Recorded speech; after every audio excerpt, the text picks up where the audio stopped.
Jim DePalma from Wales-Darby. I'm here in Basking Ridge, New Jersey with Mike Koppes and Jim from Amewick Mechanical. We're going to walk onto a very large radiant project with 3 different install applications, so join us.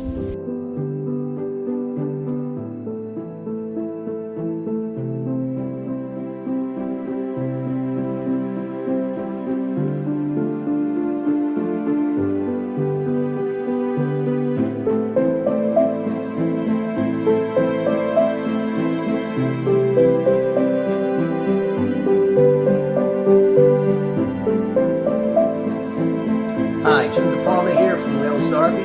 I'm here today in Basking Ridge, New Jersey, large radiant project. I'm here with Mike Koppes from Amewick Mechanical and his foreman Jim. We're down here in the basement in the mechanical room, and Jim's going to take us through why he used these circulators, how he set up the job. So Jim, let me know what's going on here. As you can see, there's 11 pumps representing 11 different zones in the house. These are the Taco 0015 E3 series. We used this pump particular because there's different distances to each zone, and this has a lot of flexibility. Right, we can dial it in on either low speed or medium speed to match the distances so we get the proper flow going out there to the job. Exactly. Yeah, so thank you for doing that. Okay, so over here on this zone, we got a 0015 E3, but we're splitting it here with 2 of our Taco zone Centuries. So Jim, why did you guys do that here? We did this because these are both slab applications. The demand, this pump more than covered the demand for those 2.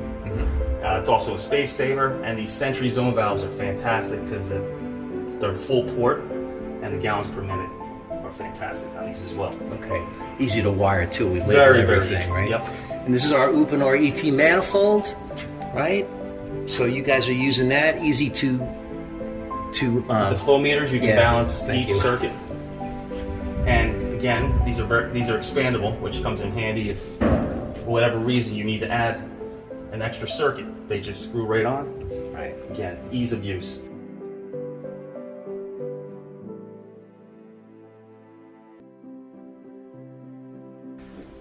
Okay, so now we're here on the 2nd floor of the house with Mike and Jim.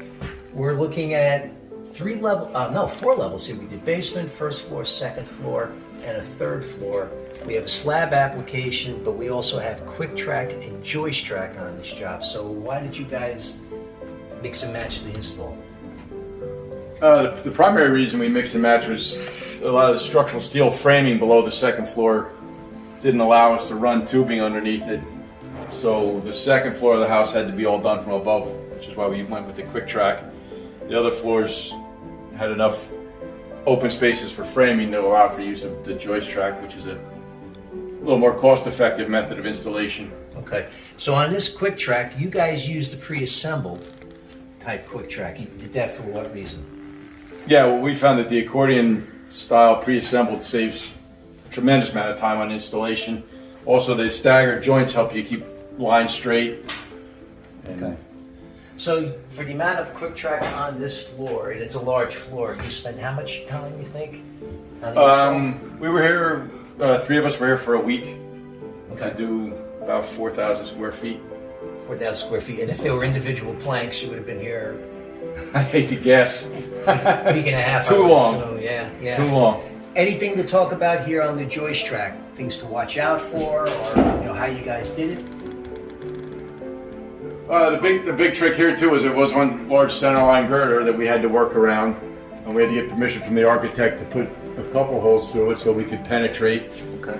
But it kind of split the room into 2 halves, so we treated it as if it were almost 2 separate zones, all controlled by the same thermostat. Right, so you guys drill a hole that runs the length of the room so you could fish all your loops through. Then you pull down the joist space, but you put your tracks up first, correct? Correct. We put the track up first, then a lot of drilling, a lot of pulling, and then go back and fill in the screws at the end. We put each track up with 2 screws. That way if you get halfway through and you got to move them around, you're not wasting a lot of time taking screws out and putting them back. And about how long did that install take? The 3rd floor was about 3 days. The 1st floor, which is comparable in size to the 2nd, with another like 4,000 square feet, was about a full week. Excellent. Okay, great.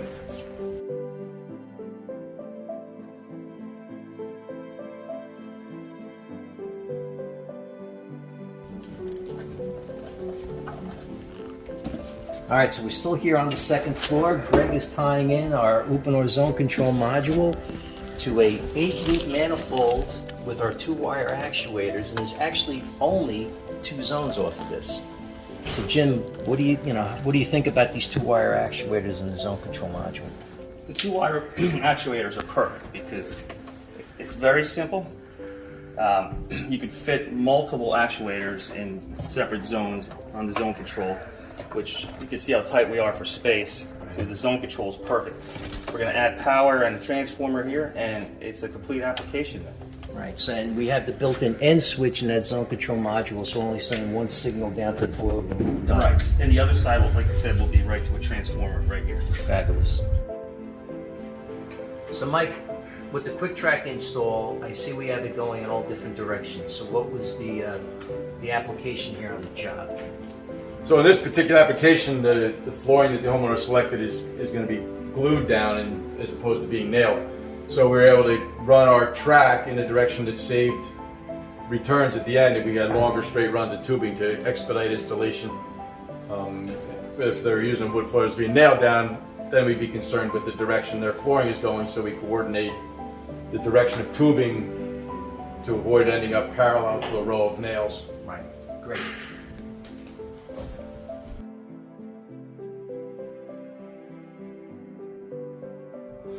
All right, everybody, thank you for joining us today.